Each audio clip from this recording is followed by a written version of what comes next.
Vigilance ଚାଲରେ jail superintendent Keonjhar jail superintendent Satyaprakash ସ୍ୱାଇଁଙ୍କ ଘରେ ରେଡ୍। ଆୟ ବହିର୍ଭୂତ ସମ୍ପତ୍ତି ଠୁଳ ଅଭିଯୋଗରେ ଚଢ଼ାଉ କରୁଛି ଭିଜିଲାନ୍ସ।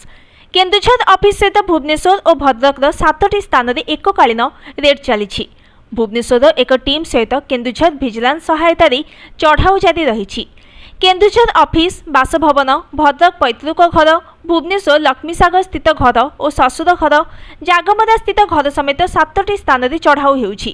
ଆୟ ବହିର୍ଭୂତ ସମ୍ପତ୍ତି ଠୁଳ ନେଇ ସତ୍ୟପ୍ରକାଶଙ୍କ ନାଁରେ ଭୁବନେଶ୍ୱର ସ୍ୱତନ୍ତ୍ର ଭିଜିଲାନ୍ସ କୋର୍ଟରେ ଏକ ମାମଲା ହୋଇଥିଲା। କୋର୍ଟଙ୍କ ନିର୍ଦ୍ଦେଶ ପରେ ଏହି ଚଢ଼ାଉ ଜାରି ରହିଛି ବୋଲି ଭିଜିଲାନ୍ସ ପକ୍ଷରୁ ସୂଚନା ମିଳିଛି। Bureau report, news today.